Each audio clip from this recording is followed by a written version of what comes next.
First tonight, Terry Nichols on trial for the Oklahoma City bombing. Phil Ponce has that. Today was the first full day of testimony. The jury in Denver heard from several survivors of the 1995 bombing. We get perspective on the trial of Terry Nichols from three people who joined us periodically during the trial of Timothy McVeigh, who was convicted earlier this year in connection with the bombing. Tim Sullivan, senior correspondent for Court TV; Jim Fleissner, professor at the Mercer University School of Law in Macon, Georgia, and a former federal prosecutor; and Dan Recht, immediate past president of the Colorado Criminal Defense Bar and a practicing attorney in Denver. Gentlemen, welcome all of you. What exactly are prosecutors trying to show that Terry Nichols did? Well, Phil, they want to prove to this jury that Terry Nichols was in this conspiracy with Tim McVeigh from day one right up until that bomb exploded. Based on the opening statements, what might be new that will be coming out in this trial that didn't come out in the McVeigh trial? Well, there's a lot of physical evidence against Terry Nichols that did not come out in the trial of Timothy McVeigh. It's all circumstantial evidence, but it very well could link him to this crime. Jim Fleissner, what will be the crux of the prosecution's case? What do they have to prove? Well, the crux of the case is not any individual piece of evidence. Tim Sullivan did a nice job of summarizing a lot of the key pieces of evidence. It's how those pieces fit together and interact and reinforce each other. If there is a centerpiece to the government's case, it's the statement made by Nichols in his lengthy interview with the FBI. Dan Recht, what will the defense attempt to do? What is going to be the crux of their case, do you think? Well, Michael Tiger, who gave much of the opening for the defense, said the sort of the key phrase he used, and he used it over and over again, I'd say 3 or 4 times, is that Mr. Nichols was building a life and not a bomb.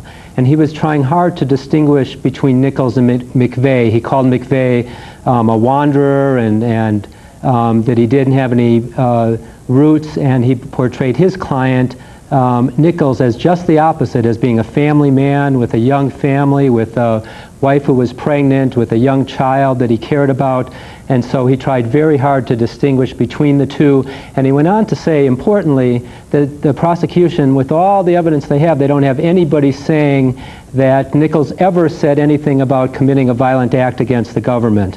And so they've got a difficult task, but that's the essence of their case. So, Dan, is the defense then saying that McVeigh was in fact the bad guy, but that their client, Terry Nichols, was not involved with him in committing the bombing? That's absolutely right. They dumped heavily on McVeigh, just like the prosecution did. They admit that McVeigh did all of this. They said there's no question about how terrible this was and that McVeigh did it.